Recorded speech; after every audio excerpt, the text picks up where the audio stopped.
And now, you're tuned in to RBLR, the home of Tampa Bay's Reveler Sports. Welcome into RBLR Sports, where the Lightning might not have to play this week, but we never take a week off. Last week, we took a big victory lap for the Super Bowl champion Tampa Bay Buccaneers. So this week, we'll take a step back and remember all of the other champions that this area, now known as Tampa Bay, has celebrated for the past few months. It is a wonderful time to be a Tampa Bay sports fan with so many memories to cherish, and it is absolutely unlikely, as I'm thinking about this, that this would really ever happen. I mean, think about it, that we would have the Stanley Cup, the Lombardi Trophy, that we would go to the World Series as American League champions, and even for the Rowdies across the bridge to make it to the USL Championship game. It's crazy, and that is what makes it all the sweeter. My name is Eureka, and with me on this victory lap are a Hall of Champions themselves. Musab, how is it going, brother? It's going. It's been another great week here in Tampa. And things are a little different, as our Buck season's over, and there's some other things going on with our Lightning and Rays and everything like that. But it's been a good week, and I'm excited to be back here and to talk sports with y'all. Yeah, man. Mikey, have you gotten your fingers sized for your second Super Bowl championship ring yet? I have, man. I have. I'm ready for it. Everything's good, man. Thanks for having me. It's another beautiful day in Tampa Bay. And, yeah, man, let's get it going. Yeah, man. And last but certainly not least, we have Chris. Chris, you already have your 2 Super Bowl rings on your fingers, don't you? I have, man. I've fitted 7 of them on, been hanging out with the GOAT, So you and Brady. Just enjoying some time with Brady, Yeah, man. Well, another team that has a couple rings is our Tampa Bay Lightning. And so the first lap on our victory tour here, let's talk about the Bolts.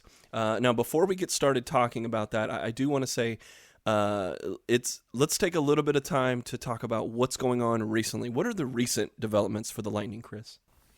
So far we have a delayed in tonight's game in Dallas, and then that Saturday game has also been delayed, so that's going to be a week from the last time we played, which is, like I said, I talked about last time.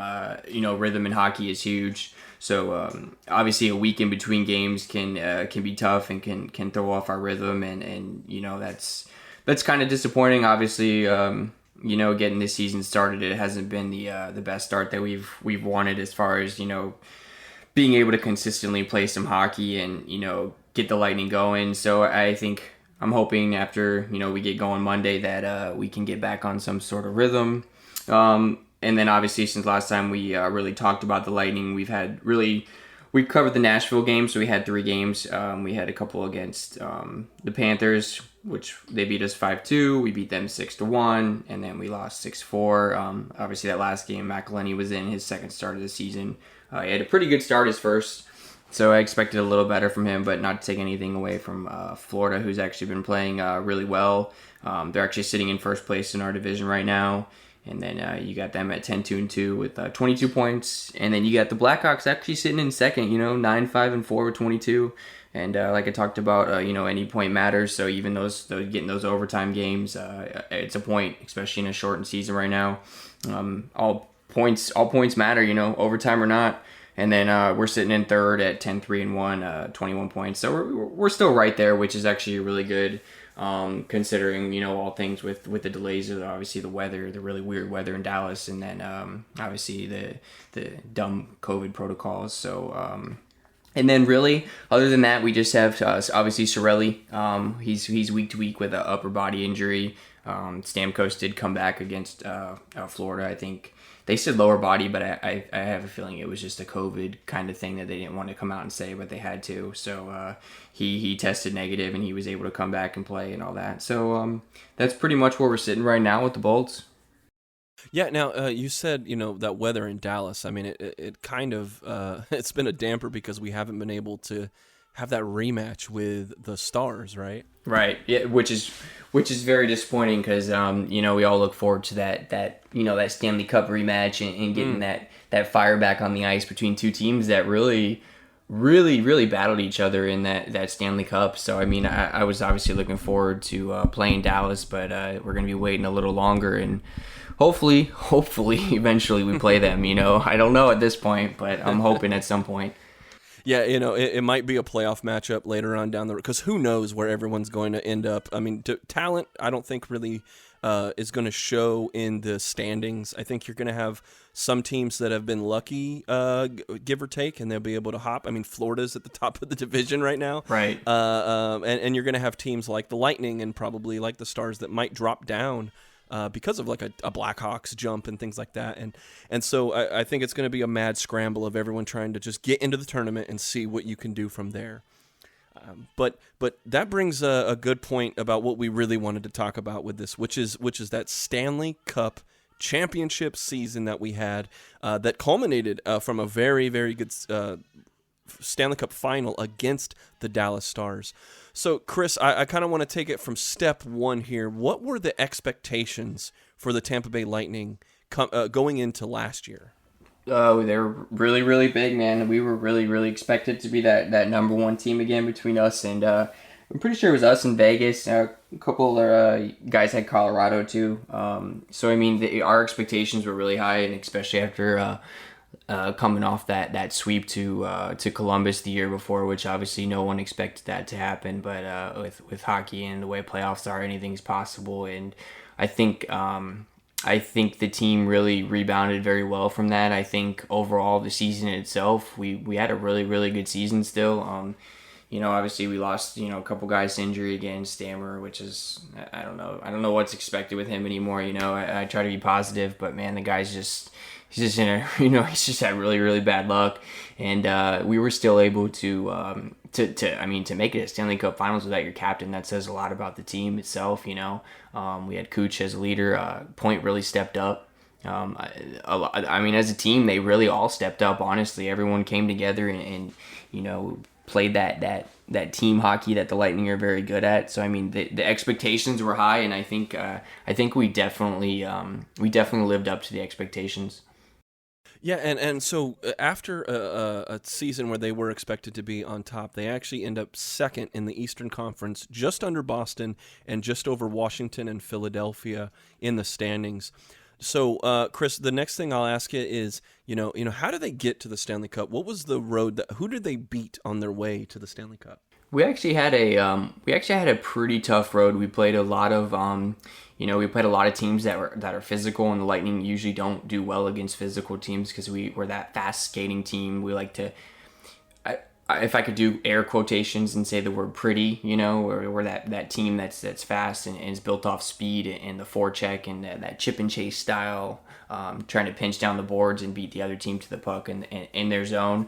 So I mean, we had Columbus in that first round, which I was all for because I was ready for that rematch. I think the guys were ready for that rematch. I think we wanted redemption, and we saw one of the greatest hockey games in history, 7 overtimes. I think it might have almost been 1 a.m. here to 12:30, 1 a.m. It was late, man, and I was still full of energy and seeing that. And I think after Point scored that goal, man, it was just like it sparked the team to go ahead and beat Columbus and move on. And then obviously we go against our rival Boston, in that next round. And Boston's another team that's no cakewalk.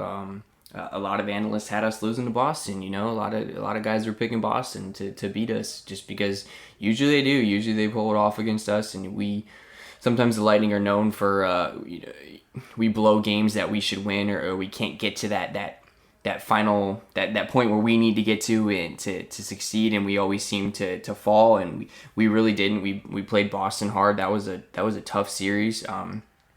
We ended up beating them, and then we moved on, obviously, to face the Islanders, another physical team who took us to the, there was some fights in there, and, Matthew Barzal was a great player for the Islanders. We had to shut him down, and that was another really, really tough series.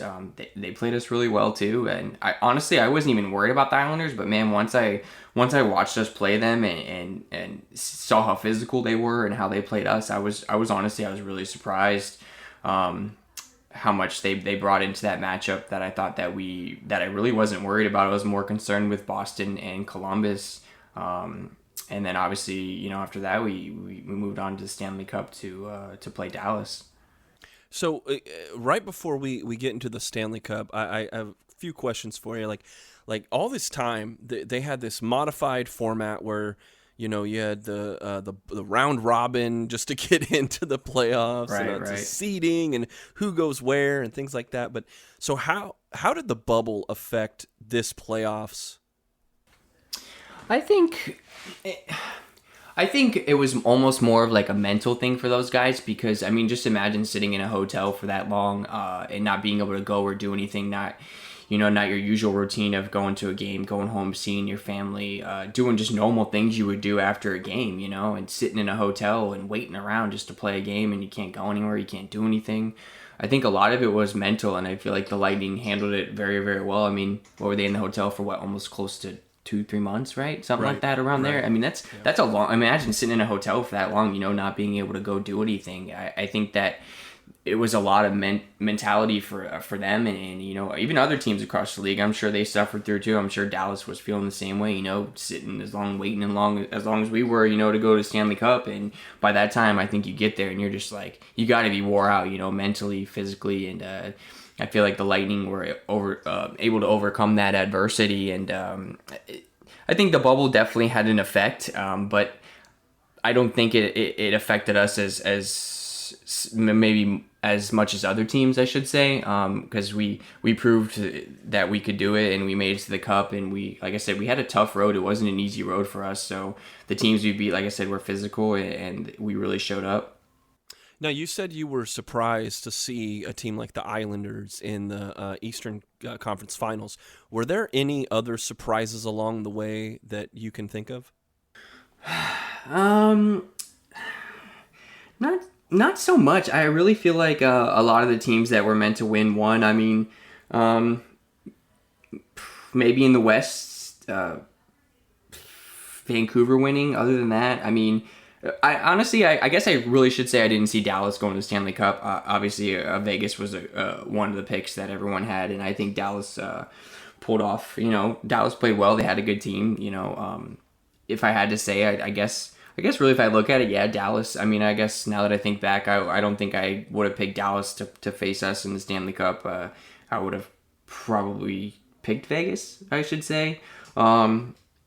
But as far as the Lightning go, I really wasn't surprised by, like I said, the only thing I was surprised by was how well we actually played and showed up. I think, this was our time. I think we played the game of hockey that we're meant to play, and the team has practiced for and trained for all the years. And I think we played really, really well, and I was actually really impressed, especially for the road we had to get to the Stanley Cup.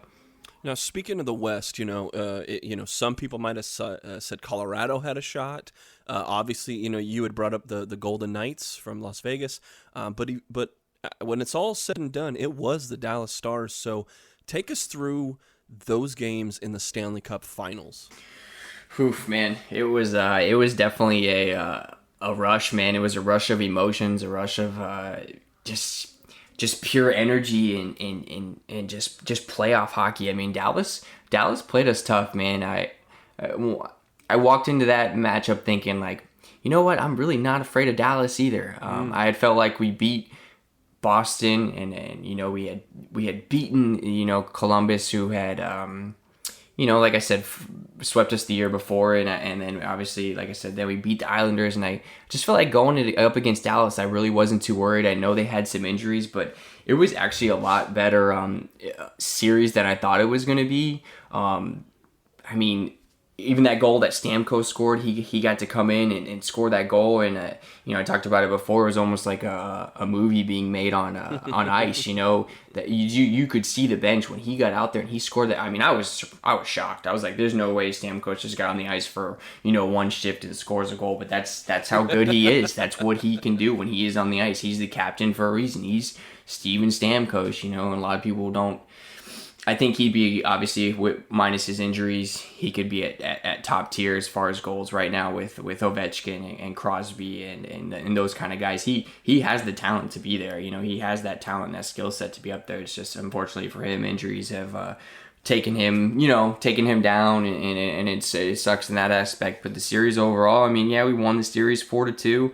That last game, 2-0 shutout for Vasi. I think he deserved that more than anybody. I think Vasi was incredible throughout the whole playoffs. He didn't miss a single game. Just imagine sitting there playing every single game. That's what Vasi wants to do. And this series itself was a lot better than I thought it was going to be. It was really close games. I mean, we had a 4-1, 3-2, 5-2, 5-4, 3-2, and 2-0. So I mean, you're looking at those scores. Really, that first game we lost by 3 goals, and then after that, it was just we just started pouring it on and played some really good hockey.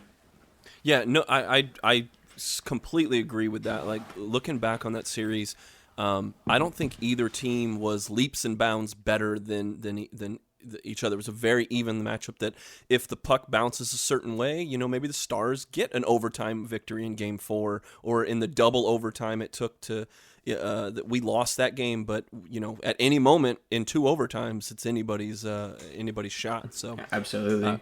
Now, looking over at kind of the playoff performers, not talking about Vasilevsky, who you brought up, I want to ask you separate from that. But when you're looking at kind of the guys who stepped up in the playoffs, I mean, just looking at the points leaders, Kucherov, Braden Point, Victor Hedman, and Andre Palat, who would you say were your top playoff performers overall?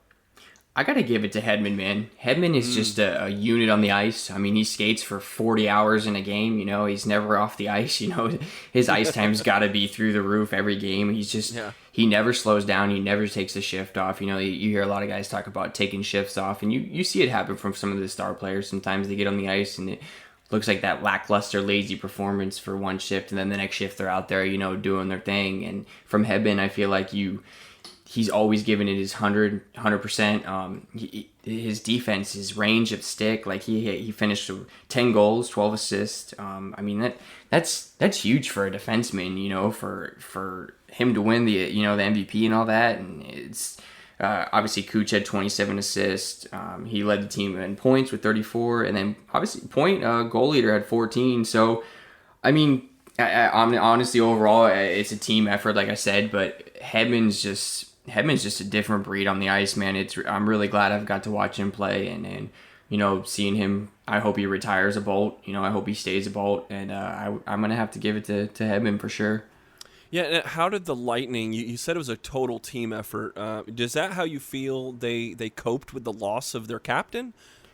Yeah, for sure. I think even with him in there, I still think we still put forth that team effort as a team. I think our lines, I think Cooper's done a really good job putting the lines together, even if he has to, throw a guy in here and there just because of the injuries. Unfortunately, we've had a lot of bad luck with injuries. Some of our guys going down for 2-3 months at a time.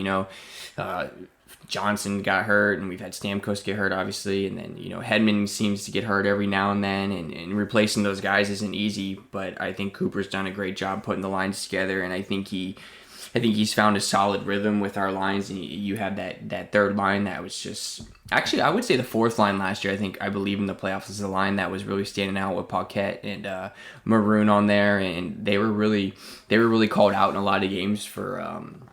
Just kind of grinding away with the other teams, wearing them down. You want to get to that third period where that team is tired, and we're the ones that have the energy. That fourth line's out there to create energy. They're not out there to score goals, but if it happens, you take it, but they're out there to give that team the energy and create those turnovers and get deep in the forecheck so that you can get that first line out there with the puck in the zone, and then you can set up Cooch or Stammer or Point, any of those guys coming out with full tank of gas. That's what you want to move the puck around and get those guys on the ice. And I think Coop's done a great job. I think a lot of people don't give Cooper the credit he deserves. I know a lot of people are talking about fire Cooper, and that's just stupid. That's just, no. We lose one game when everyone wants to fire the coach. It's like we're so spoiled now that we can't lose a game. No, you don't fire a coach who's led us to the Stanley Cup and the finals and the playoffs almost every year he's been here. I think we've only missed the playoffs once, if I'm not mistaken, since we've had Cooper as a coach. So I think he's done a great job. I think a lot of it's owed to him just putting the lines together and putting a good system for us. Yeah, the moving on to the brick wall in net, man. Andrei Vasilevsky, 25 games in the playoffs, 25 games started, all 25 games that the Lightning played. Tell me about Vasi, man. What stood out for you in that playoff run? Just not getting tired, man. It's just like every game he was out there, I feel like he was just unbelievable every game. Just being Vasi every game. He sometimes, like I said, it's you see him on there out in the ice and you don't realize how old he actually is. I mean, he's only 26 years old, so for him to sit here and to win the trophy for best goalie, and then he's up for it every year now, and he's become easily a top 3 goalie in the league consistently, and he got to sit behind Bishop and learn a lot from Ben Bishop, who's a great goalie as far as like controlling the puck when it comes around the net. And I think that's the one thing Vasi's grown a lot on is in the playoffs. He really did do well as far as controlling the puck around the net, getting out there, passing the puck away from the net, and getting along the boards. He's had a little shaky games this year, but I think last year in the playoffs, him being able to do that and controlling the puck and playing the puck really well, I think that had a lot to do with his success and our success, obviously. Yeah, I mean, you look at a guy who goals against average drops from 2.56 to 1.90, and I know it's a lot tighter in the playoffs, but that's amazing. And then also up your save percentage in the playoffs from 0.917 to 0.927. I mean, that doesn't sound like a lot, but in the playoffs, like I said, everything's tighter. Every little bit matters. So especially for his age, like I said, and then not only that, the fact that you're playing the same team over and over. So that's hard to do. That's getting a shutout in hockey is hard alone. So playing a team, 7-game series, if you're playing a team 5-6 times, that's tough to sit there and go out there and make the saves he does. In the consistency, consistency from a goalie, we've seen it before. When you get in the playoffs, is huge, and I think that's one thing he has been is really consistent net when it matters most. Phenomenal. I'll turn it to the guys. Musab, any questions for Chris about our Stanley Cup champions? Yeah, absolutely. I got one question I got kind of already from the top of my head is, Chris, how would you compare the Lightning from last year to the Lightning that's been playing this season so far? I think we started off, I talked about it before, if we were going to have that Stanley Cup hangover, whether we were going to come out slumping or we were going to come out on fire. And we really came out on fire to start the season. And I think once we just got to get past all this scheduling issues and everything else, I think we're going to see a really, really good team on the ice, minus, obviously, we're missing Cooch out there, which is huge. And it seems like I said, every year it seems like it's either Stamkos or Cooch or Hedman, someone we're missing for an extended period of time, which really hurts. But with the team we have, the pipeline's getting a little thin, but we still got the guys up there that know how to play. And I think so far, we've sitting at 10-3. I can't complain. Obviously, we're still going to make the playoffs. I'm not worried about that. I think overall so far for the situation we've been in, we've played really well. Mikey, any thoughts or questions about our Stanley Cup champions? Yeah, man. Being from Tampa Bay, we have the Super Bowl champions in the Buccaneers. We have the Stanley Cup champions in the Lightning. What would be, and I'm not a big Lightning follower or fan, but what would be kind of a similarity you could do to the Lightning and the Bucks if there could be one? I know it's two very different sports, played very differently, but both champions. So if you could say one common denominator between the two, how could you compare those? I would say both teams play as a team. I've talked about it before. Like I said, with the Lightning, I think we play very well as an overall team. We don't. We have Cooch and Stamkos and Hedman, but it proves again that we don't always need them. We still make the playoffs. Obviously with Stamkos being hurt, Cooch being hurt, we still have a good team. And I think, as far as the Bucks go, I think towards the end of the season, the Bucks defense really came on and the offense started playing really well together. And I think that once again, that was, the Bucks playing as a team. We weren't carried by, obviously we had the GOAT, but I think that towards the end of the season for the Bucks, I think it was a lot more team effort, a lot more defensive side of the ball than just the GOAT. And I think both of them are very, teams. Yeah, for sure. Chris, man, how did you celebrate that victory when they finally got it? When they're raising the Stanley Cup above the heads and flying around the ice, man? What are you doing, brother? Crazy or not, I was actually at the house by myself. Well, my wife was here, but she was sleeping actually, unfortunately. So I woke her up, jumping around. I think she had a video of me going crazy somewhere. I almost hit my hand on the chandelier in the living room, little light chandelier we have. It hangs a little low sometimes, trying to. No, it's nothing big. I jumped up. I think I hit that. I recorded a bunch of videos. Couldn't sleep the night. Was really excited, man. I'm very passionate about when it comes to hockey, especially in playoffs. You can ask my wife. I'll stand up for the whole game at the house if I have to. It's rare if I sit down for a period, honestly, especially in the playoffs, because I'm on the edge of my seat. Playoff hockey's good, man. I mean, for anybody who's not into hockey, give it a shot, man. It's playoffs of hockey or something else. I don't watch golf. I'm not really big into NBA, but man, hockey playoffs, man. If even if that's the first time you start watching hockey, give the playoffs a shot, man. Even if you don't, if you don't even want to watch the Lightning, sometimes there's some other good games out there. Playoff hockey's a different breed, so just really enjoyed it, man. Went crazy, had a good time, celebrated. 2020 was a good year for for Tampa sports. It was. Huh? You got Lightning balling out. Yeah. I was excited. Bucks winning the chip. Excited. Nice. Now, Musab talked about kind of how you saw this team and how they've projected into the future. I'm going to ask you if you have any experience with the first Stanley Cup championship team in the 03-04 season, kind of right before the lockout happened. But how would you say this championship was different from the previous championship? Oh, man, I knew you'd ask that question. That's tough. That's a tough question. I saw a lot of people talking about that, and it's man, we had a lot of good players back then that we do now. I mean, you look at the team back then. You had Ruslan Fedotenko, who was underrated. We had Freddie Modine, he was underrated, and obviously you had St. Louis, Lecavalier, Brad Richards. Javi Bulin was amazing in net. I give a lot of props to Javi Bulin. I really feel like he was one of the main reasons we won the cup that year. He was phenomenal in net, just like Vasi was. Man, that's tough, man. It's very comparable as far as teams go. I mean, you got your couple star players here, your couple star players there, and then you got those guys that your second and third line guys that like to chip in. Then you got your fourth line grinders, and then you had two really, really good goalies that were just unstoppable come playoff time and when it mattered. So I mean, they're very, very comparable. Very talented teams for sure. Yeah, Chris, anything else you want to say about the Bolts and the championship from this year, man?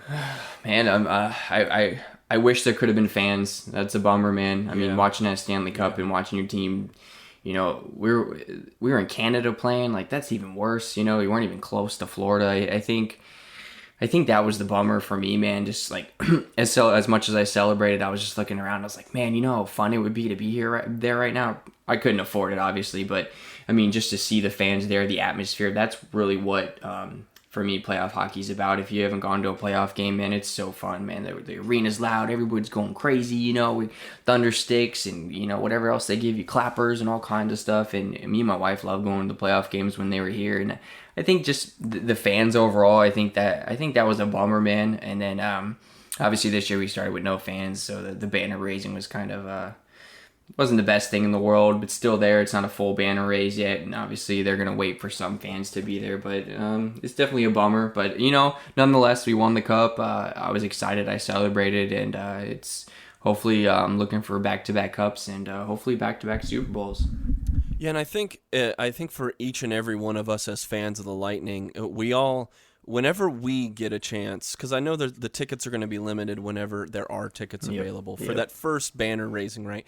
I think each and every one of us are going to have to take the time for our own private little celebration whenever you get to make your first trip back, whenever it's safe to do that, and whenever you get the opportunity to get to Amalie Arena and just take a look at that banner and know that the first time you're there looking at it should be just as special as if you were there the night it got raised finally. I think it's an important moment, like we just did for the last 20-something minutes, to kind of relive those memories. And so when you get a chance to get into Amalie, kind of take a breath, take a step, and relish in that awesome awesome playoffs and victories. So. And even if you're not into hockey, I always recommend going to a game. Go to a game first before you sit here and watch it on TV. You know, I tell people, go to the game, get in the atmosphere, and then it'll totally change your mind, you know? Absolutely, man. Now, another team that had to go on the road and be in sort of a bubble through their playoffs were our Tampa Bay Rays, who were able to win the American League Championship and make it all the way through the World Series. I'm going to go through and we're going to go relive all of the great moments of the Rays World Series run. All that after the break.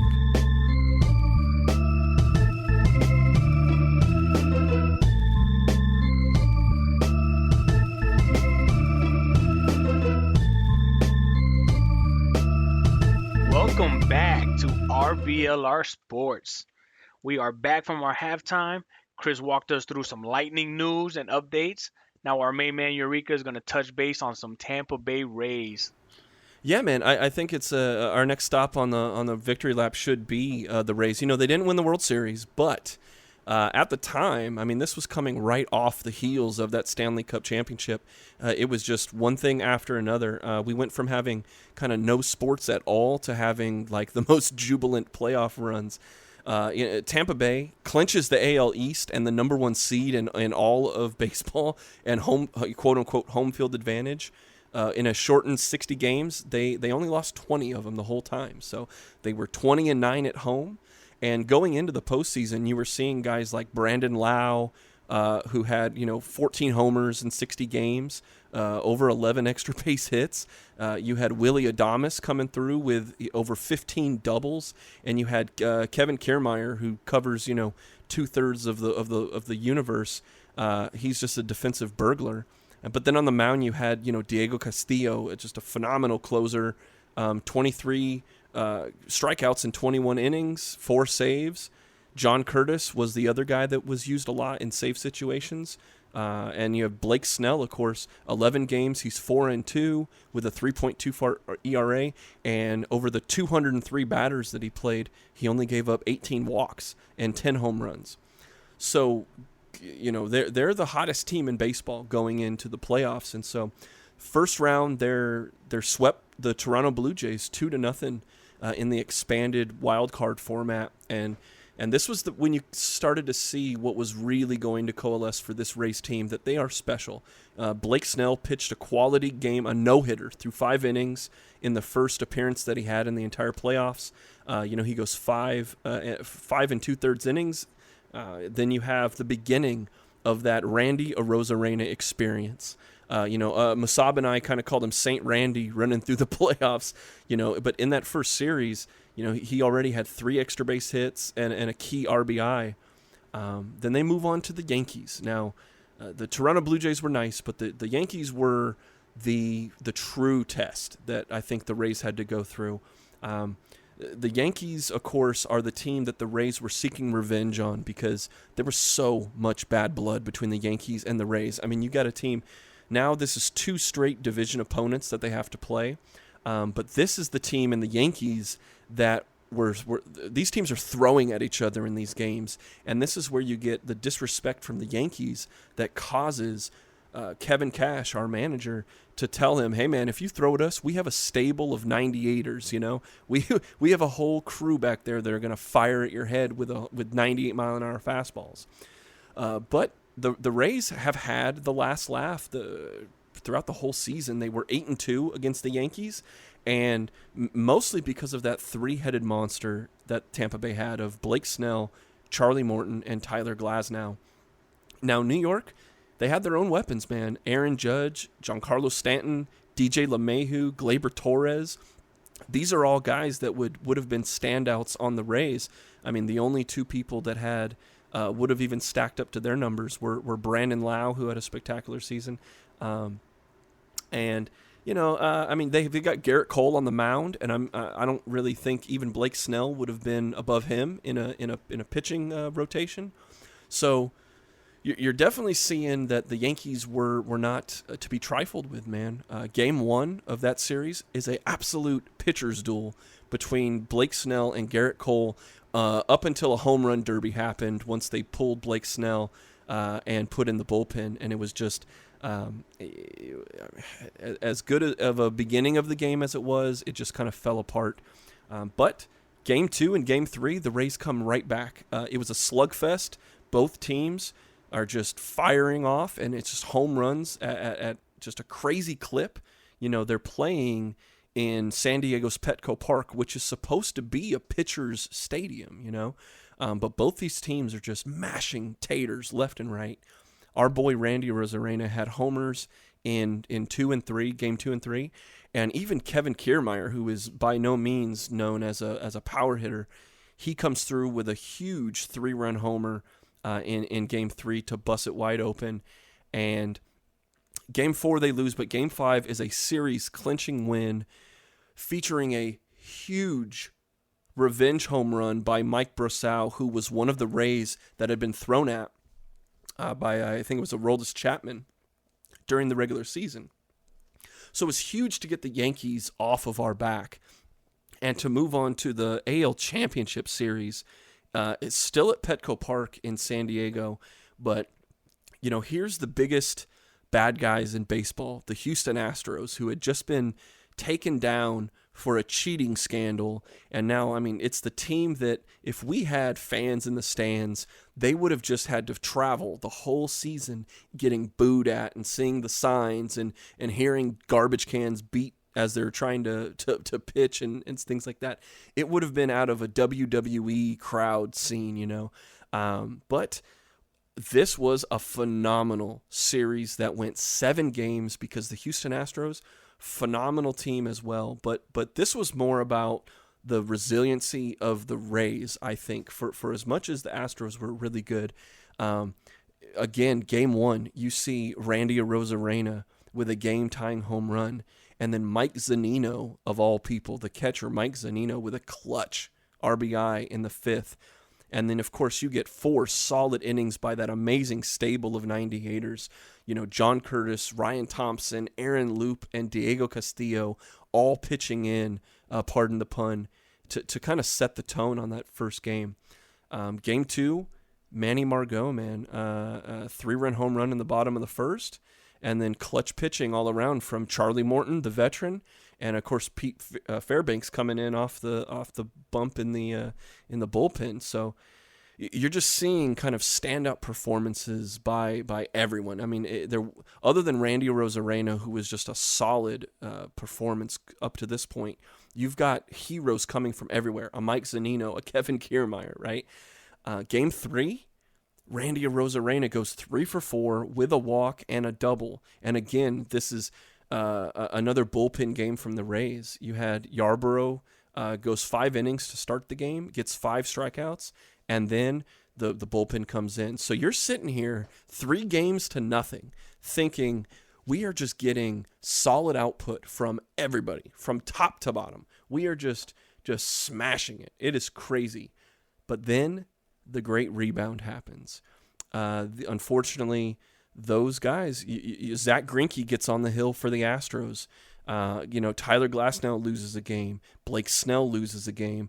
And over the course of the next 3 games, you see a trend of kind of the problem with that Rays lineup, which is that when they absolutely needed to get a hit, when they absolutely needed to get a run, it just wasn't there. And so they're losing these games by 1 run, by 3-4 Game 4, 3-4 Game 5, and even Game 6 they lost 7-4. But even that wasn't really the real story of that game. It was a blowout victory up until the last couple innings. The Rays were able to put a couple, I don't want to say garbage time, but that's basically what it is, runs on the board. So we're just sitting here going, we won the first 3 games, then we lost the next 3 games. We're going into a Game 7 with no momentum, and all we needed was St. Randy to come through with his 7th home run of the postseason, a 2-run home run followed by his backup singer Mike Zunino hitting a home run. Arozarena hits his 3-run bomb in the first inning of Game 7, followed by Zunino homering in the bottom of the 2nd inning. And then now you just have put a guy like Charlie Morton, who was on the mound for that game, you put him in a amazing position, and all he does is go 6 innings, 6 strikeouts, clinches the game, and now the Houston Astros have been dispatched. The Yankees have been dispatched. The Blue Jays have been dispatched. And your American League champion is the Tampa Bay Rays. Guys, I'll throw it around to you. At that moment in time, your Tampa Bay Rays, riding on the heels of a guy coming plucked out of the ether, Randy Arozarena, showing up from nowhere and becoming, the next. He's like the next Ted Williams in the span of games. How do we feel? Musab, I'll go to you first. How do you feel at that moment for the Tampa Bay Rays? Man, I felt just really, really just happy. I was in awe just to see, kind of just really just taking it all in the moment that, wow, this is really happening, and just kind of, what goes on in the back of my mind is the first thing that happened for us this 2020-21 season was the Lightning won the Stanley Cup, and that's already kind of really hyping you up. And then now you're finding out, well, now our Rays are on fire, and now they're basically now headed to the World Series. It's just firing you up more. You're super hype, and you're just, I don't know, you just get this kind of sense of pride to see, that your other Tampa Bay sports team is doing so well. Mikey, how did you feel, man, as a Tampa Bay native, just kind of watching your baseball team in the World Series, man? It gets exciting, man. Once your team starts to be successful, it makes it to the postseason, makes it to a championship game.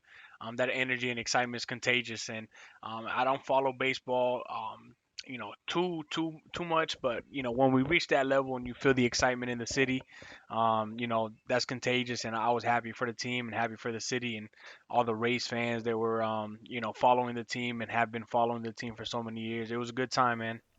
Yeah, that's why I ask, man, because I mean, I it's that feeling. I mean, the Rays are a team that you don't expect. You don't expect them to go as good as they've been, with Madden and everything in the past. The Rays are always known as this kind of scrappy, kind of, if they're in the playoffs, if they're getting to the World Series, they are punching above their weight class for sure. So that's why I ask, kind of, even as a casual guy who isn't in tune with the everyday things, riding that wave is just exhilarating. For sure. Chris, how did you feel about the Rays, man, at this moment in time? I was excited, man. Obviously, coming off the Lightning to the Rays, it was just like a bunch of emotions. I was kind of shocked that we were actually as far as we were. I mean, we are the Rays. We don't have the best payroll in baseball. We're competing with the big boys who spend all that money to get their team to where they are, and we don't do that. We play money ball, and we kind of trust the system and trust the process. So for us to be where we were with the guys we have traded and the moves we had made was crazy. And I mean, just the series against the Yankees alone, I mean, that hit by Brassard was just like another thing, man. Like it's like some out of a movie again, man. It was crazy, and I remember going nuts at the house when he hit that, and I couldn't believe it. And I was in shock, especially against Chapman.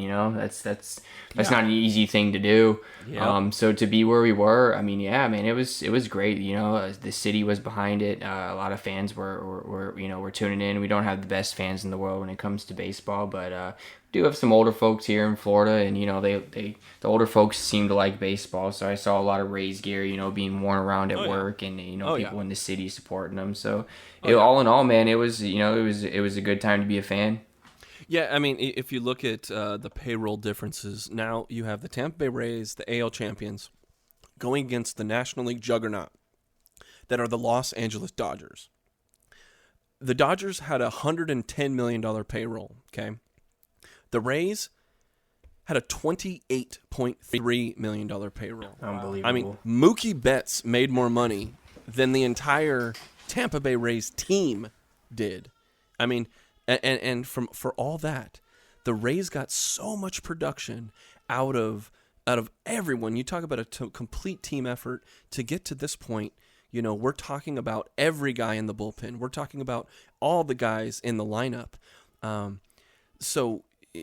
then you take a look and you're seeing, unknown guys, retreads, like, for instance, Tyler Glasnow, played with the Pittsburgh Pirates, did okay, but really didn't shine until he came to Tampa Bay. Charlie Morton had played with the Astros before, but he's at the end. I mean, he was considering retiring. So you got a guy at the end of his career, and you're just getting good baseball, the last drops of good baseball out of these players. But even with all of that, you take a look across to the other dugout, and you see Hall of Famer Clayton Kershaw. You see a guy, young guns, Walker Buehler, and even rookies that are just killing it from the beginning, Tony Gonsolin and Dustin May. But then you look at the lineup and you're seeing, Mookie Betts, he's no stranger to the playoffs. You see Corey Seager, you see Chris Taylor, you see Cody Bellinger, all these guys who are a step above most of the players in Major League Baseball. And so, the Dodgers, they did win the World Series. The Rays were only able to win 2 out of the 6 games, but it did get pushed to 6 games. But the main game I want to talk about is Game 4. This was a pivotal moment in the World Series. The Rays were able to win and tie the series 2-2. This game was an epic back-and-forth game that we could probably do an entire show just on this game, okay? In my opinion, it's one of the best World Series games, full stop, and it has to be the best game in Rays history. I mean, I know that, game 163 is pretty, awesome, and of course, you've got, the Evan Longoria hitting that game-winning home run into the landing, and they renamed it for him, and of course, you have all these great moments, but this moment in this World Series it has to be the pinnacle of Rays baseball. And in this game, it was kind of a little microcosm of what we had seen so far in the playoffs. This was a back-and-forth game. You had home runs from everyone. You had Corey Seager and Justin Turner hitting homers for L.A. And then on our side, you had Brandon Lau. Finally, this has been a problem with the games they've lost, but you had Brandon Lau, who did so well in the regular season. He was almost completely missing in the postseason. But here he is, showing up as an unlikely 3-run home run in this game.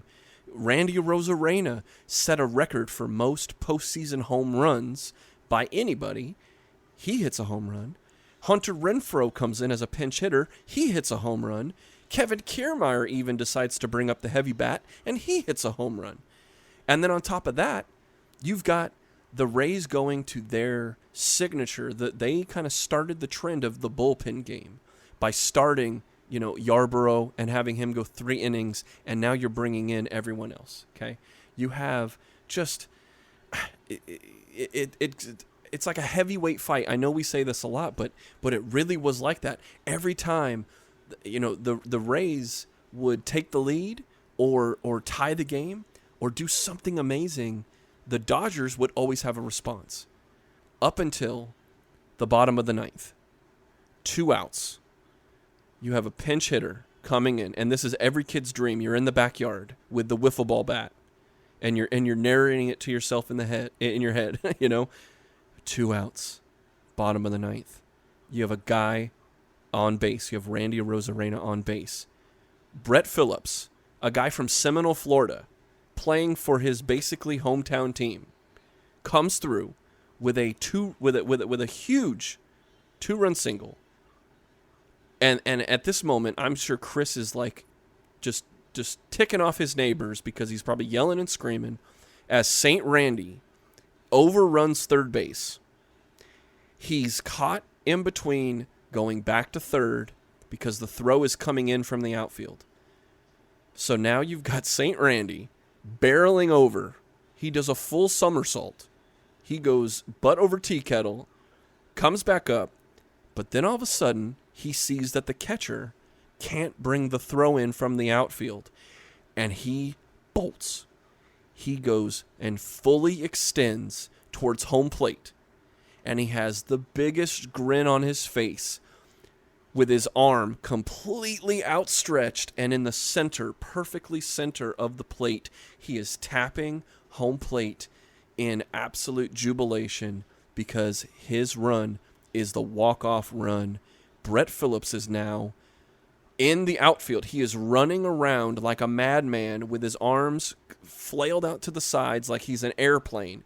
And he is just getting, he's sort of running away from everyone that are trying to just annihilate him and tackle him in center field, right? Yeah, I mean, the entire place is going crazy. There were actual fans. There were about 11,000 fans in the stadium, and I mean, people are going crazy.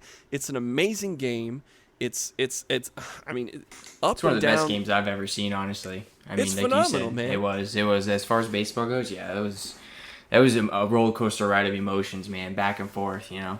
Yeah, I mean, I had said in the past on the pod that there's only one World Series game I think that was better, and that was like it was Cardinals versus Rangers Game 6 World Series that forced a Game 7, and that game went into, I think, 12 or 13 innings, and that was the back and forth was mostly in those final extra innings. This was a game that was just up and down. No one really took control, and when one person did take control, the other team took it right back, and it was like, I mean, this is a game that every race fan ever should go back and watch this game and learn these moments and these heroics because you probably will never see something like this again in your lifetime.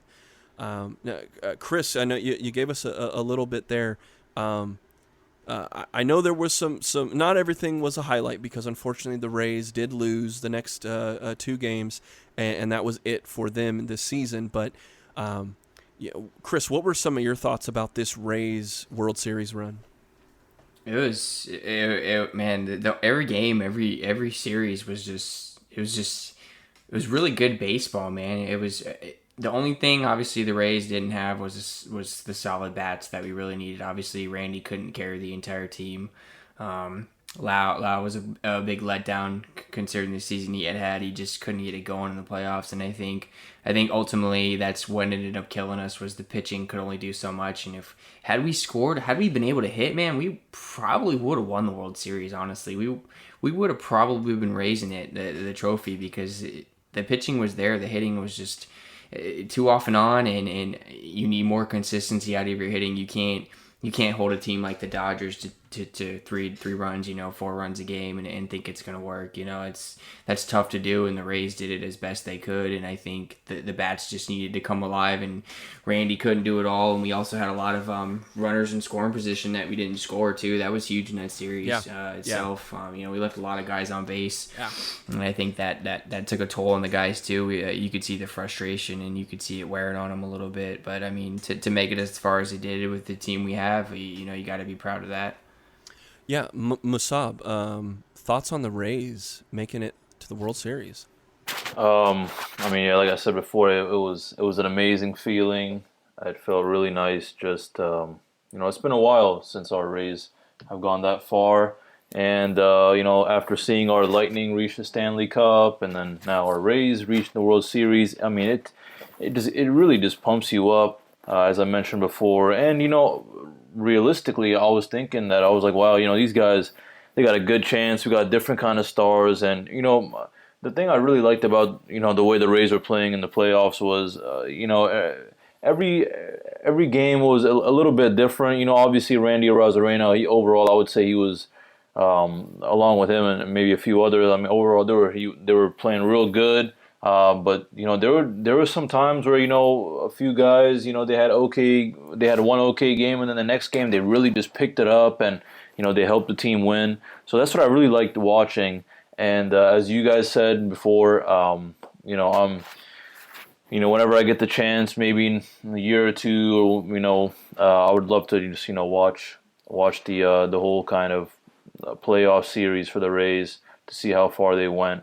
Because it was a really historic run, and regardless of the outcome, I'm still really proud of them, and I'm really happy with their performance. Mikey, any thoughts on the Tampa Bay Rays?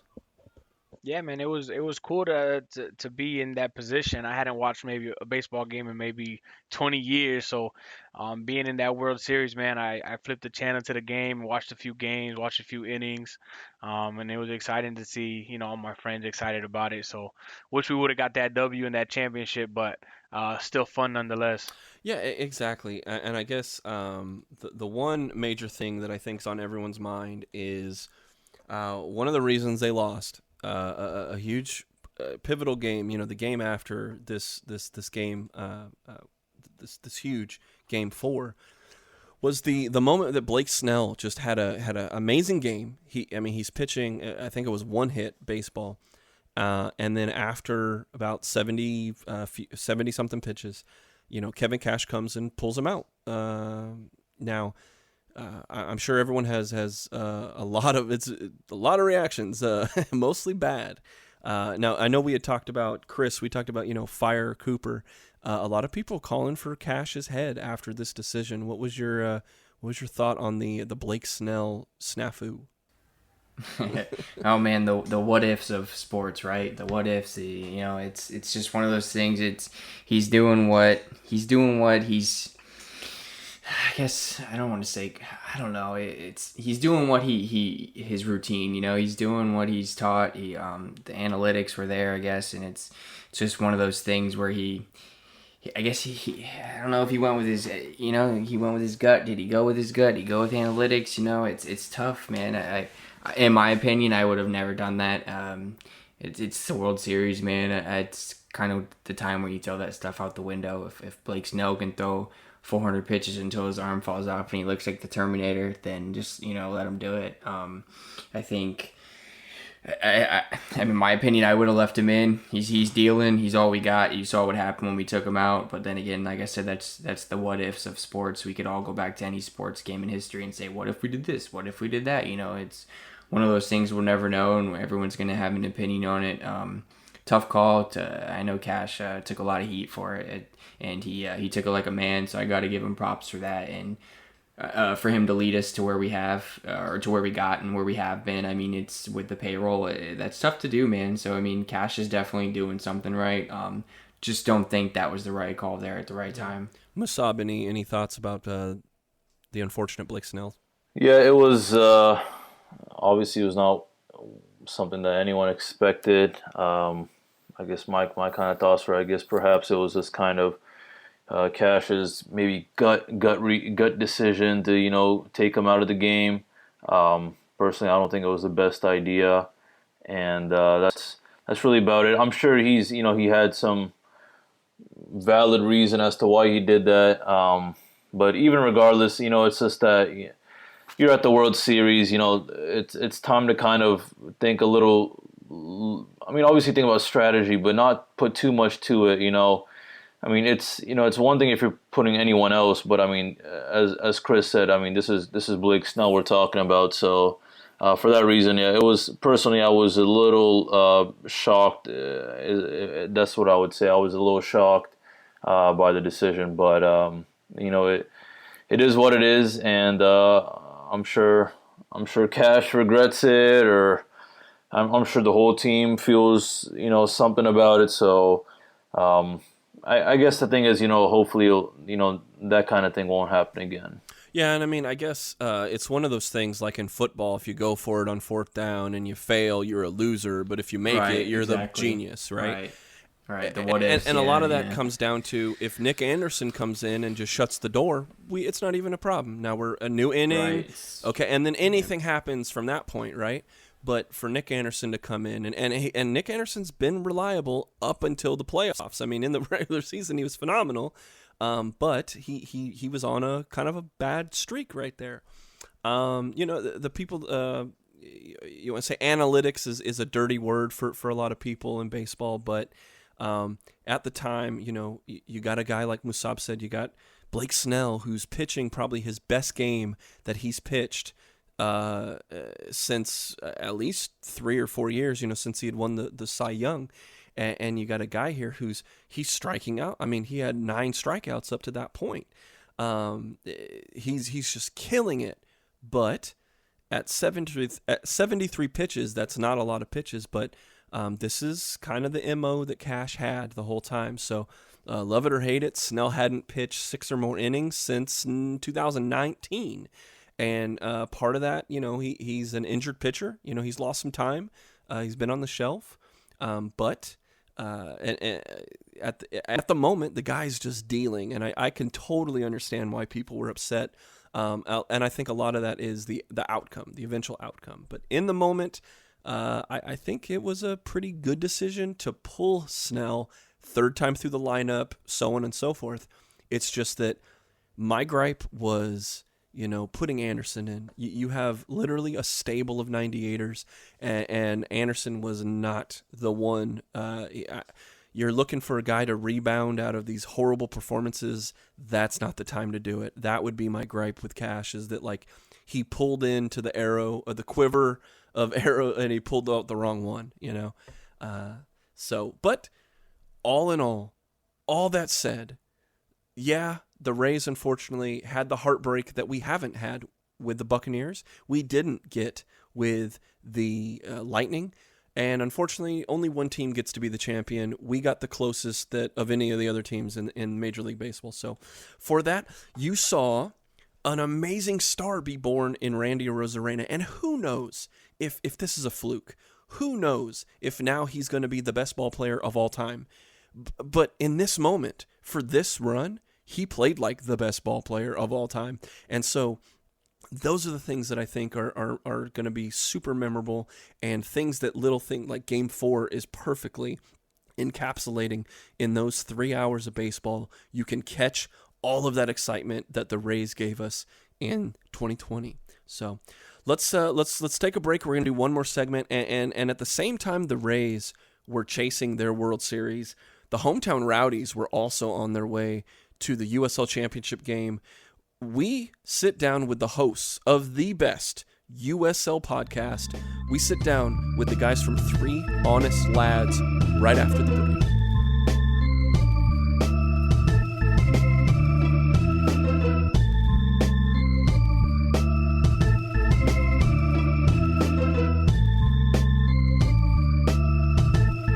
Welcome back into RBLR Sports. Let's talk another championship that the Tampa Bay area has been blessed with, as I am amped up and proud to introduce our guests. They are the band of football-loving maniacs that make up the Three Honest Lads podcast, which has been awarded Best USL Podcast, so who better? Welcome to the show. Now, your producer sent me a note to call you the most handsome man in the booth. USL Championship analyst Devin Kerr, what's going on, man? I don't know about in the booth, maybe in the state of Florida, Southeast United States. The problem is the trump card is that guy who's on the other mic. I can be as good looking as possible, but I got to stand next to Mike Watts, and you just walk into the building, the seas part, tables open up. It's like a Friday night at the Copacabana back in the 50s.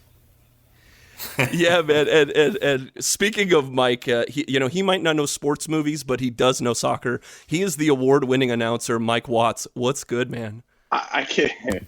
First off, I don't think producer Alex made this. I think Devin did, for one. And what do you got? I know plenty of sports movies, just not the ones that Devin likes from before I was born. This is an age problem, not a movie problem.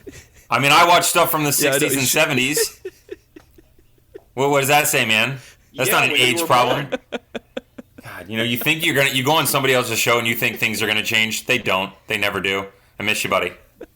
No. Well, speaking of that, man, like I can't recommend your pod enough, man. It is the vibe. It is fun, but it's also incredibly detailed.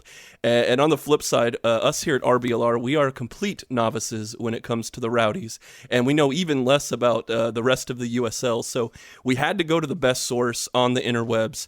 And so my first question to you guys is, for all the joy and depression and weirdness of the COVID schedule, what were the real expectations for the Rowdies going into the playoffs? And Mike, you want to go first, or you want me to step in here? It's up to you. Devin can come in and fill in the details. I mean, it's one of those things where within the Eastern Conference, we never really got a chance to see intra-division play because of that COVID schedule that you're talking about. So how good are the Rowdies versus Pittsburgh? How good are they against Louisville? Will they see one of them, both of them? How is this all going to work out? And the way the bracket ultimately set up, they had to go to Louisville for the Eastern Conference Final, but that was sort of the hump they hadn't been able to get over. So while I think everyone was confident in the direction of the franchise and the way they went about playing this year and how they handled their business at the tail end of the season, I think there was sort of a prove it element that still existed with them, right or wrong. We'd seen really good play for them, and then they hadn't really made deep runs on the road or in the playoffs. And Neil Collins and Lee Cohen sort of changed that narrative over the last year and a half to the point where I think going into next year, those questions are gone. You almost feel foolish for asking them in the first place. So, I think going into the playoffs, there was an expectation that the Rowdies could go compete for a championship. I don't think that surprised anybody that they won the East. I'm not sure they were necessarily the odds-on favorite, but they couldn't have been far off. Yeah, I definitely think he's definitely in the right area, and by no means am I arguing with him. I just, like he said, to kind of fill in the gaps a little bit there. One of the things that we ran into in this shortened season was stepping outside of the expectations with your groups. How good were teams really? I think the Tampa Bay Rowdies in 2019 showed you that they were capable of playing against some of the best teams in the league and doing it consistently, but that changed as the season went on. And so you kind of thought, okay, maybe this is going to be better in 2020. The pandemic hits, you have to reevaluate. And so when they were playing the same teams over and over, they were getting expected results against the teams they should be beating, right? Like Miami FC, with all due respect, they just got it wrong. Not many franchise teams, expansion teams, get it right in their first franchise year, and that was apparent right away. So it was good that they were beating the Miami FCs and Atlanta United 2s, but what was it going to look like when they matched up against the cream of the crop in the East? Birmingham faltered down the stretch. I still thought that 4-2 at the end was a really good victory, but to me, I think all of the questions were definitively answered in the game before the Louisville matchup in the Eastern Conference semis, where you lose 3 times all year long. All 3 are to the Battery. They were 3 in a row. Even though you guys beat them once, it was way back early in the season. But you kind of resurrected the demons, kicked them out, and you did it at home, which was great. And there was so much controversy because, there was the game that didn't get played. Who was going to get first in the group? How was this going to get played out? But at the end of the day, the players didn't care. They just went out and answered the call, right? They went out in the field. They put together a solid performance, and they got a victory in back-to-back games against a good Birmingham team and an even better Battery team.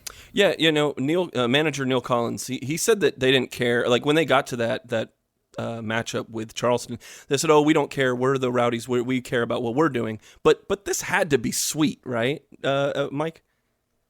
Yeah, I think they didn't really care. I totally agree with Neil, and we got a chance to talk with some of the folks around that team and the front office, and genuinely, I think they didn't care about the stigma of you lost to them 3 times. I suppose you could argue that the only thing tougher than beating a team twice is beating them 3 times. The only thing tougher than beating them 3 times is 4. So it's not something where I think they legitimately feared having to play them, which is, some teams would be intimidated. This group was too talented and too confident to feel like they were out of it just because they, didn't have Charleston's number during the regular season. Hang on, Mike, do you remember the quote that Neil gave me? This is a good one here. So going into the Battery game, I had reached out to him and I had said, I was like, hey, would you mind quick interview, blah, blah, blah. And he said, I'm going to read it verbatim.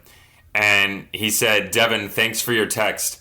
I've never turned down one of your requests before, but in this instance, I will have to pass. All my energy this week is going into proving all you guys wrong this weekend. Speak soon. And I love that. I can remember reading it to Mike and just being like, wow, good for him. But to be fair, if you think about it, regardless of the fact that the Rowdies were at home, everybody was on the Battery train, myself included. I still thought, based upon the body of work, that the Battery were the better team going into the match. But still, he didn't care. He was like, look, like Mike said, we don't care what's going on around. We don't care what Devin's saying, what Mike's saying, what anybody else, any of the critics or analysts are saying. We got a job to do. Let's go get it done. Now, what? Now, was it just? I mean, obviously, it wasn't just confidence. What do you think was the difference?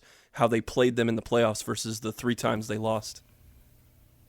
Well, I definitely thought that the physicality was much better, first and foremost. That if you go back and watch, not that people do, but if you want to go back, go walk and watch the first couple of matches. Number one, the Rowdies were soft, and they're not a soft team by any means, but they just had to get tougher in their games, throw their weight around a little bit. That was apparent for sure. The other thing is if you went back and actually looked at the Battery's squad and the way that they were playing, they became very one-dimensional. And it wasn't that they weren't capable of evolving and getting better. It was just, okay, we're going to drop our 6 back. We're going to see if we can start to build a little bit. Angelo Kelly was playing well for them. Their front 4 or 5 guys were playing very, very well. There were some injury concerns down the stretch, but Niku Daly, Arthur Bashua, Zico Lewis was a big one, and the big thing for me was on that right hand side because the Rowdies got this. Leo on the left, coming back from injury. You had to find a way going into those games where Zico Lewis on the right for the Battery and left, conversely, for the Rowdies. That was probably the biggest matchup because Zico, they allowed him, they give him carte blanche. He can do whatever he wants. He can stay out on the wing. He can drift inside. He can push up top. That was something that was extremely successful for the Battery in the first couple of games. That wasn't the case in the Eastern Conference semis. Neil knew exactly what he wanted to do. He had closest to a full roster that he was going to get, in theory anyway. And then you also get the young players. Like, everybody talks about the depth of this team and specifically the veterans that are there, but I think maybe some of the unsung heroes were the guys that were either rookies from a Rowdy standpoint, not professionally, but their first season in the hoops, and also guys that were in maybe their second or third year where you had to step up in big moments because if you go back previous years, the big moments weren't there for them. They weren't able to complete or check that box, and finally they got the monkey off their back. They had a game plan. They pushed them inside. They pushed them outside. Again, physicality was the big one, but they were able to shut down the right flank for the Battery, which was a huge win. Yeah, and Mike, now they moved against Louisville City, and that's a team that bounced Tampa Bay out of the playoffs in the first round. But I think people still thought that the Rowdies were underdogs. I don't think they thought they were underdogs, but you're playing a team that had made the USL Championship final 3 consecutive years, including two championships. But how did the Rowdies go into that Eastern Conference final and have confidence that they were going to win? Yeah, I think it's two-pronged. For one, they had to be underdogs. For one, you're on the road for a reason, regardless of the format. But even if you go beyond that, you'd argue Louisville came out of the best group within the format. So Kansas City played as well as any 2 team. Compare them against a Atlanta United 2. Take Miami. And compare them to Indy 11, who ultimately didn't make the playoffs, or St. Louis playing with their franchise's very existence hinging on them advancing every week down the stretch. So, for Louisville to win that group and be the top overall seed was fairly remarkable. And then they beat Pittsburgh the week before. I think they came in confident and had a game plan and certainly respected Louisville, but it didn't seem like they were going to back off of them at all. Then they go get a goal in the first 10 minutes. And that changes everything. Louisville, I think, going into that game had gone something like, a dozen games in a row where they had scored in the first half or scored first. I mean, that was their MO. They jumped on top of teams, then they ran them out of the building after sort of a strugglesome start to the season where some were even kind of questioning the direction of the franchise at that point in time, and they sort of threw that out the window. So go get a goal in the first 10 minutes, and it makes any playoff game feel a little bit lighter on your shoulders. Is that, Mike, is that something that the Rowdies was that a calling card? Were they a very aggressive team, or were they more of a kind of turtle back team? I think it's interesting. I certainly don't think they sit back on teams necessarily. There is an element of it where you have such a talented group of defenders, for one, with Forrest Lasso chief among them. And then you've got the wing backs where if you want, you can pull them back a little bit more. I think they ended up being more offensive-minded this year than in years past under Neil, as opposed to how it was 5 years ago where it felt like defense was sort of an afterthought sometimes.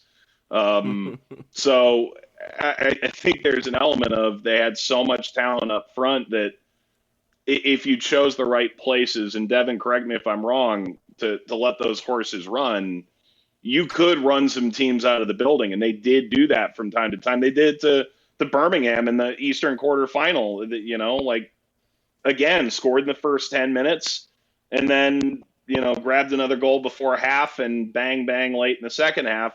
Whereas the second game, they, you know, were really sturdy against Charleston in the playoffs and ended up scoring a goal with 15 minutes to go and carrying it out with a really sturdy defensive performance. I guess my point in saying all this is they can play the game that was necessary to be played, which is typically what a champion has to do. Now, unfortunately, you know, they qualified, they won the Eastern Championship, but then the end came. You know, Neil Collins and two other members come down with COVID before the title match. And I know the USL decides not to postpone the game. You know, they could have tried to quarantine people and do it a couple weeks later, but I think they did the right thing. But canceling it after even more coaches and players became positive. But I know that supporters of the Phoenix Rising and even including you guys made the trip down to St. Pete for the championship game.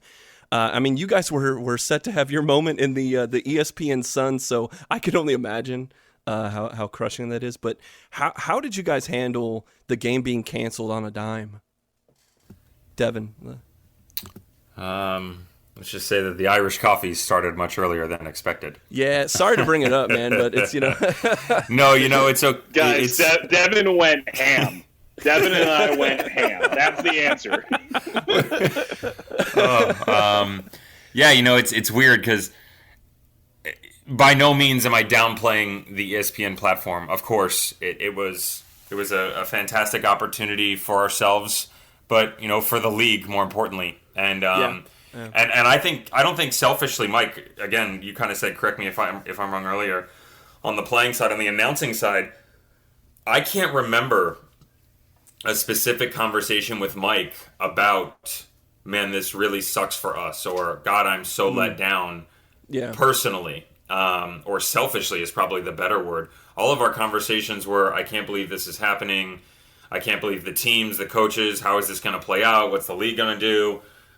We were fortunate, I use that term very lightly, given the situation, but we were fortunate to kind of get wind and understand everything that was playing out real time.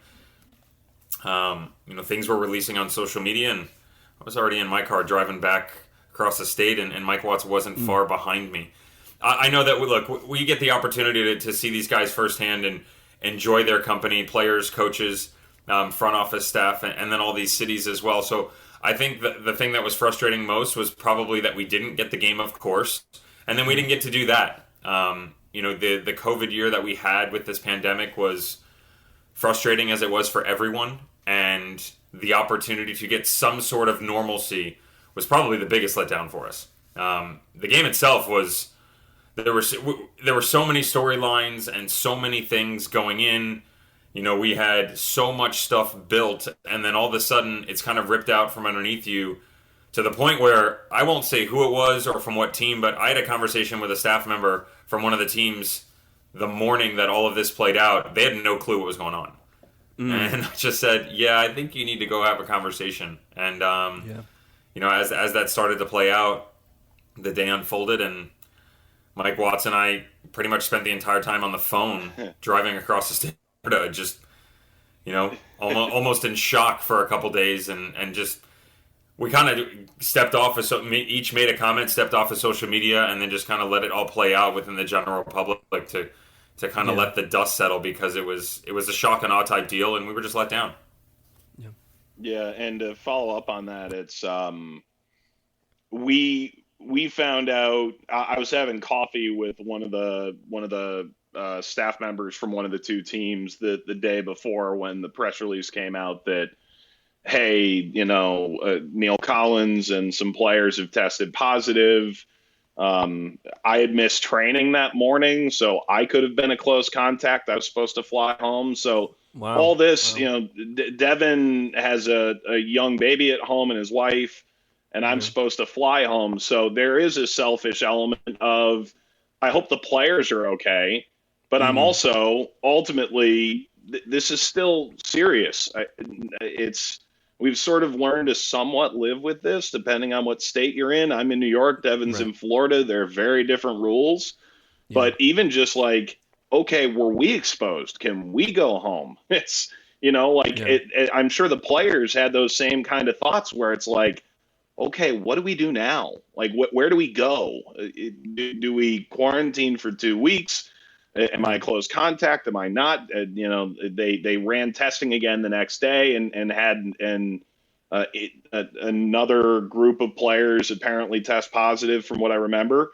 And yeah, it's disappointing because we had our open plan the night before and we found out, okay, a couple players tested positive and Neil tested positive, and okay, let's scrap it. We came up with a new plan. All right, let's attack the day tomorrow. And you see Taylor Twellman's tweet while you're sitting in the hotel lobby waiting to go to Rowdies training on, match day -1, and you're like, it's genuine shock and awe.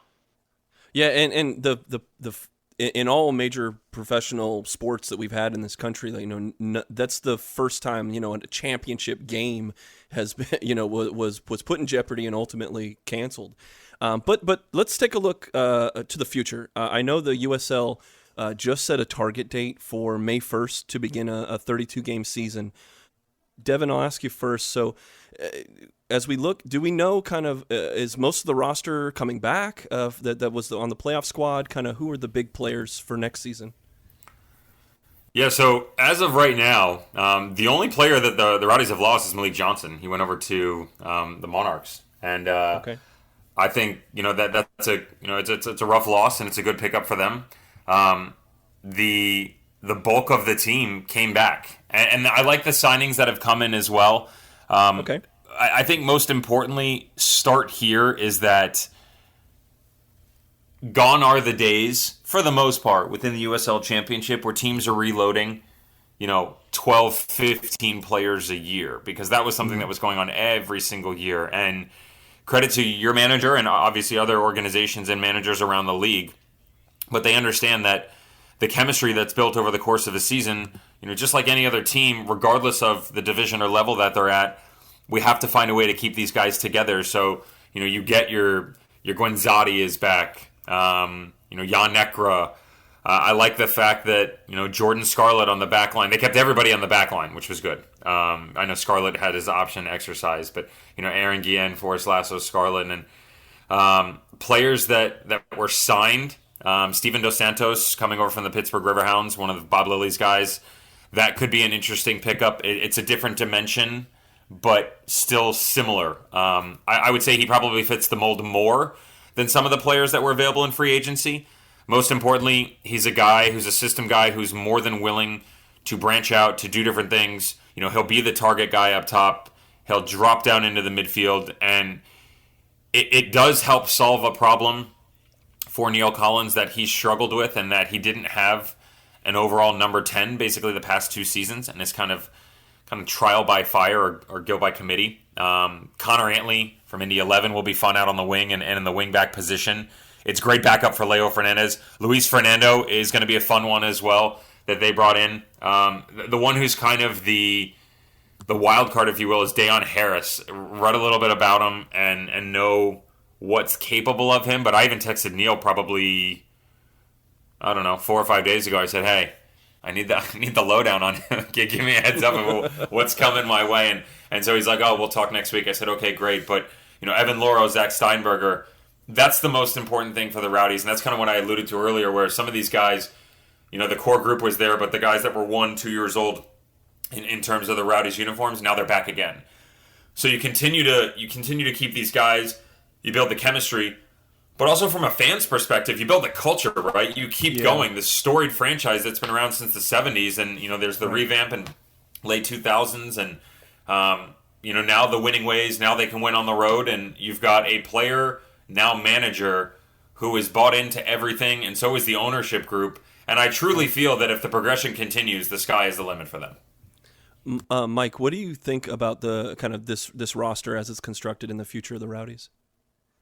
I think even Devin mentions Malik Johnson. Malik Johnson didn't start the Eastern Conference final either. So, yeah. I mean, if you look at who's in and out, I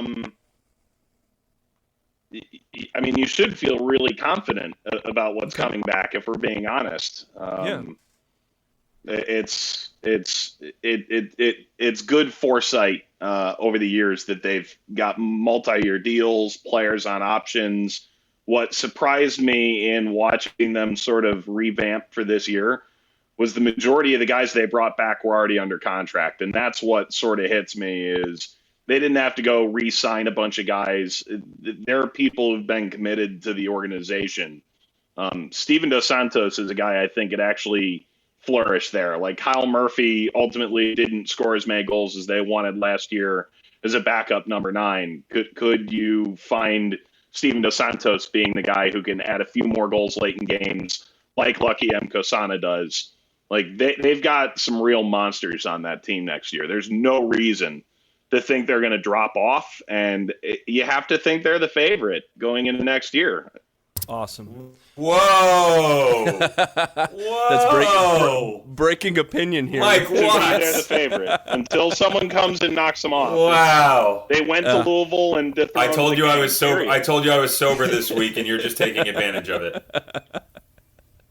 Well, you were sober till this podcast started. Yeah. No, I have to ask you. This has been amazing and fun, and it's everything I love about your guys' interactions in your podcast. What's the best way that people can support you and your amazing work, guys? Go buy the McRib. Hey, that's good. That's always Devin good. Knows, Devin knows. I mean, obviously, other than the McRib, right? Other than the McRib.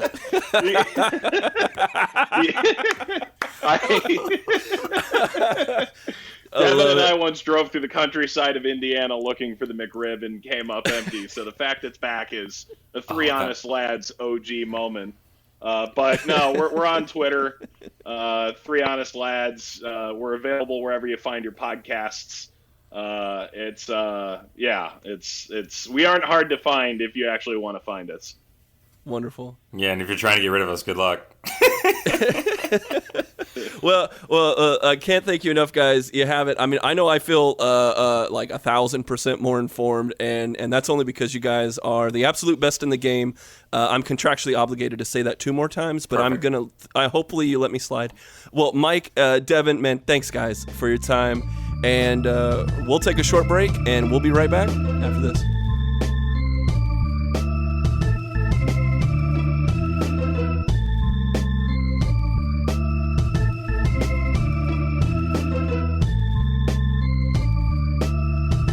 Guys, welcome back into RBLR Sports. Thanks again to the guys at Three Honest Lads for taking us through. I know I feel a lot more informed about the Tampa Bay Rowdies, but before we go, unfortunately, a bit of sad news.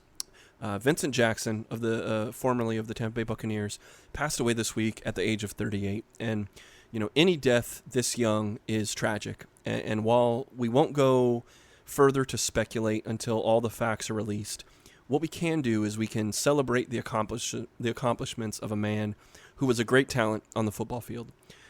Personally, I knew of Vincent Jackson as a high school recruit, being from Colorado. Vincent Jackson was out of Colorado Springs, and he went to a small college called Northern Colorado.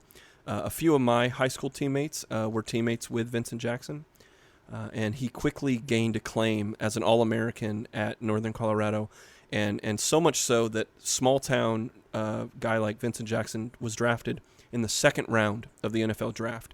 I mean, it's very, very unlikely this happens, but the San Diego Chargers at the time took him as a highly touted prospect. It did take him a couple seasons, but eventually he got his call to start due to injuries to the guys on the Chargers. And from that moment, he never looked back. He would end up being a 2-time Pro Bowler when the Buccaneers extended him a 5-year, $55 million contract. And for the Tampa Bay Buccaneers, he would be a Pro Bowler in his first season here and eventually named a team captain. Mike Evans would one day overtake him as the number one receiver, but in his time, he did gain over 1,000 yards 3 times as a Buccaneer. He retired in 2018 after injuries eventually took him out of the game, but overall, Vincent Jackson had over 9,000 receiving yards, 57 touchdowns, and he once caught a 95-yard touchdown for the Tampa Bay Buccaneers. Overall, he sits currently, to this day, he sits 4th in Tampa Bay history for yards received. He's 11th all-time in receiving touchdowns and 2nd in receiving targets. So I know we extend all of our best wishes and thoughts to the Jackson family, and we celebrate a great man in the community and a great player on the field. I'd like to say, Musab, any thoughts about Vincent Jackson? Yeah, I mean, it's sad, but you know, of what I do remember of him was when Mike Evans got drafted in his rookie year. This was the first time in Bucs history that 2 receivers had 1,000 yards in the same season. So that was in 2014 when Mike Evans was a rookie, and he teamed up with veteran Vincent Jackson to both hit 100+ yards on the season. So you know, it's just it's nice to see the Godwin and Evans chemistry, and you know, it just really reminded me of how Jackson and Evans worked together as well during Evans' rookie season. So it's tough, and it feels, as a Bucs fan, that it feels kind of surreal that it actually happened. But it's prayers for his family, and I know every Buck fan is gonna remember him forever as just a wonderful guy and an absolute beast on the field. Right. Mikey, anything on Vincent Jackson? Yeah, man, Vincent Jackson, man, V-Jax. He came around in 2012 when the Buccaneers really needed some excitement, and he was an exciting free agent signing. That first on the field, he played with a lot of heart, great route runner, great hands, big, strong receiver.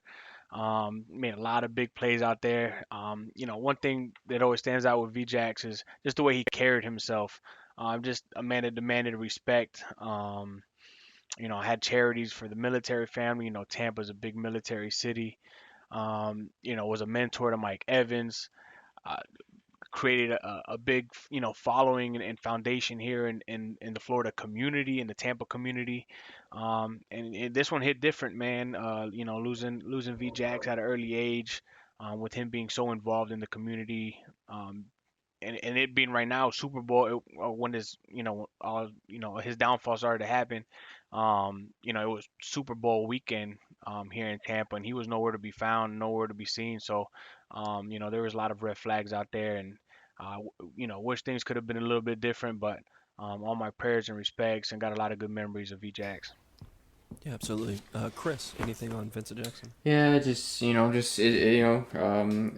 prayers to his family, and obviously losing a guy that young, it's tough. And he the Bucs never really had that, like Mike kind of was saying, that big wide receiver like that. I mean, we had Joey Galloway, but Keenan McCardell, but Vincent Jackson was a different breed at his time when we got him.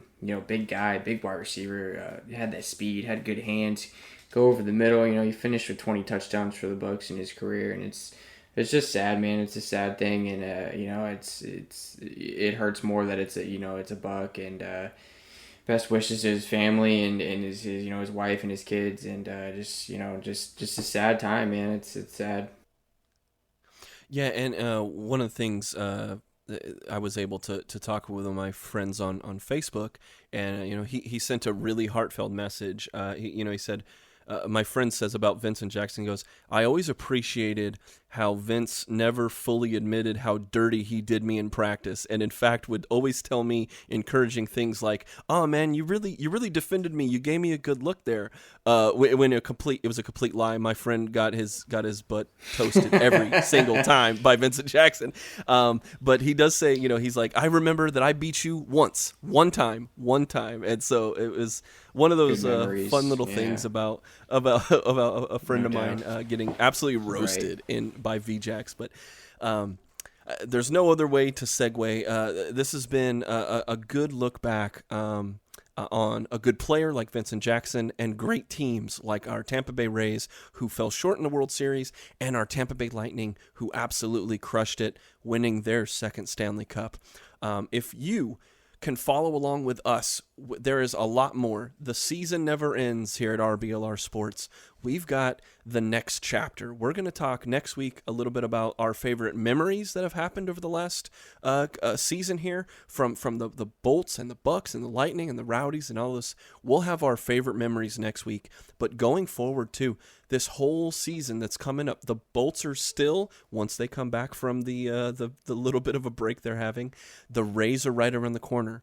The draft is around the corner. Free agency in the NFL is right around the corner. So there's always a lot of amazing things that we're going to talk about. What you can do to stay up is like and subscribe on any form of social media. We are on Facebook. We are on Instagram. We are on Twitter. If you and whatever you're listening to us on, if you're on Spotify, if you're on YouTube, if you're on Google Podcast, Apple Podcasts, hit that like button, subscribe, and get all of our content immediately as soon as it's posted, right to your phone, right to your inbox, right to your computer. So for all of us here at RBLR Sports, we thank you for listening to us. We thank you for taking this amazing trip one more time, our victory lap down Victory Road.